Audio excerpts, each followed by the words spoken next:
Hello ভাই বোনেরা, আজকে শনিবার। তো শনিবারে সুখিনীর দুপুরে খাওয়া দাওয়ার ভিডিওটি তোমরা দেখে নাও। তার আগে বলে দিই, কালকে তো কোনো খাওয়া দাওয়ার ভিডিও দিইনি, কালকে তো দুবারই দিয়েছি। সেটা হচ্ছে পুজোর পারপাসে, মানে পুজোর মায়ের ছবি, মায়ের যে মন্ত্র, এসবই দিয়েছি। কালকে তো অ্যাকচুয়ালি সব বাড়িতেই মোটামুটি খিচুড়ি হয়েছে, আর গোটা কি বলে এটাকে, গোটা চচ্চড়ি না, গোটা সেদ্ধ যেটা বলে, গোটা চচ্চড়ি না, সেদ্ধ না, গোটা চচ্চড়ি। তো যাই হোক, সেটা তো আমার তো নেই, বাঙালির তো নেই, এদেশে আছে। মা থাকতে করতো, শাশুড়ি মা থাকতে করতো, অবশ্যই হতো নিয়ম করে একদম। কিন্তু এখানে যেহেতু সরস্বতী পুজোর দিন হয়, তো আমি আজকে 4 বছর ধরে সরস্বতী পুজো করছি, তো আর করা হয় না। এবার আগে পরে হয়তো ওর বাবা এনে দিলে হয়তো করে দেবো, ওর বাবা খেতে খুব ভালোবাসে।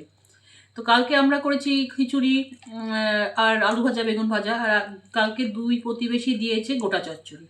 তো আজকে সেই ওর বাবা খাচ্ছে, কালকে আমার খিচুড়ি, ওর বাবা জোড়াতালি খাওয়া খাচ্ছে। কালকে আমার খিচুড়ি বেশি হয়েছে, সেই খিচুড়ি দিয়ে গোটা চচ্চড়ি খাচ্ছে, তার সাথে সব বাসি তরকারিগুলো ওর বাবা আজকে খাচ্ছে। নিয়ম মানছে, সোজা কথা। কিন্তু চা খেয়েছে। এটা আমার তোমাদের কাছে প্রশ্ন, যারা গোটা চচ্চড়ি খাও, যে আজকে রান্না করো না কিন্তু চাটা কি খাও না, এটাই হচ্ছে আমার প্রশ্ন। গরম গরম চাটা কি খাও না? আমার শাশুড়ি আবার জল ঢেলে দিত চায়। এসব সিস্টেম নিয়ম আমার ব্রেনে অন্তত ঢোকে না, সেই ব্রেনটা, এই জন্য আলাদা একটা ব্রেন দরকার ঢোকার জন্য।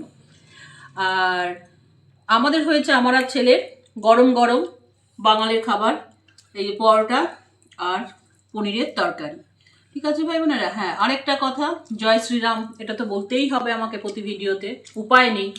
এই যে কদিন আগে দেখালো মুর্শিদাবাদের বেলডাঙাতে কি হলো, 2-3 দিন ধরে কি অশান্তি নয় হলো, গাড়ি ভাঙচুর, আরও কি সব পোড়াপুড়ি, রেল অবরোধ, কি না।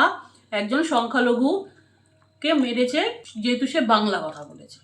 কোথায় বলেছে? ছত্তিশগড়ে না, ছত্তিশগড় বলে, ছত্তিশগড়ে। তো ঠিক আছে, তো ওটাকে তার বাড়ির লোক বললো, তো মানুষ মেনে নিয়ে ওখানকার সংখ্যালঘুরা ব্যাস অশান্তি করতে শুরু করে দিল।